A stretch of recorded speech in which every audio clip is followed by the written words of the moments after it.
Today I'm going to answer the question, should I care about the American Disabilities Act when it comes to my website?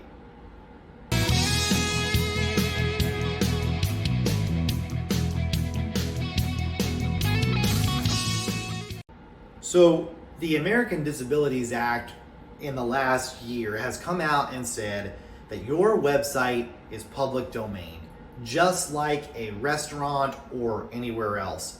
So a person with any sort of disability should be able to use your website just like they should be able to use a wheelchair ramp or a lift in a pool. I recently was at a Hampton Inn in the swimming pool, and they have a mechanical machine that helps people get down in the pool that can't get in there by themselves.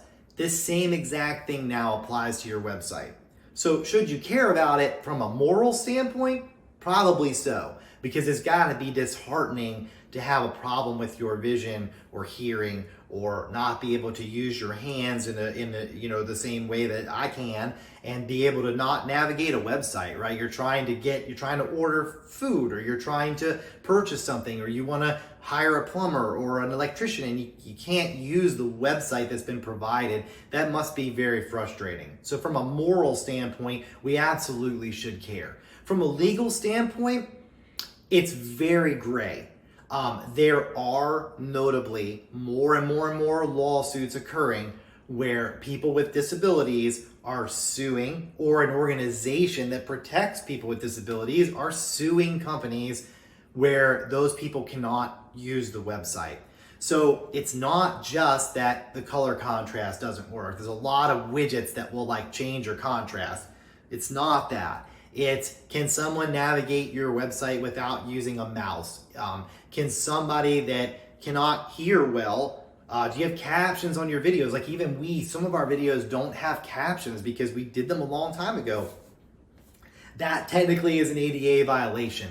The thing is, you should be progressively trying to make your website structured in a way where people with disability can use your site. Not only does it expand you to literally serving all people equally, which is important to your business long term, but you're also you're not excluding people that don't need to be excluded. But there is extra work. So there are lots of there are automated tools and manual that you can find online. We can certainly help you with an ADA audit if you need us to look at your site and tell you, is this friendly or not? But the reality is, in the coming years, if you're not ADA compliant, you're going to have a target on you, because they're trying to even the playing field so that it's fair for all people. So you should start to care heavily on your website about ADA compliance. Even people with a small Squarespace site, a Wix site, it doesn't mean just because your business is small and you don't put a lot into your website that you don't fall under the law, because the law doesn't say corporation. It says anyone out there, any business that serves people that has a website is technically liable to that law.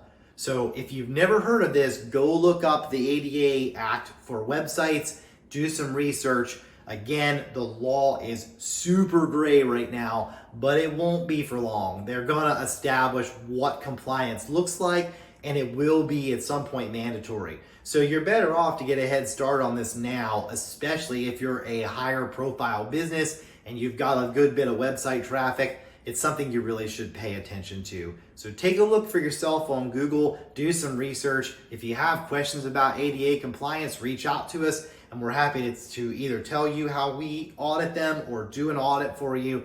But don't get caught where you don't have an accessible website, because you're just losing business and you're eventually going to be targeted for some type of legal action. So make sure that you take care of that as early as you can. Thanks, and let us know if we can be helpful to you.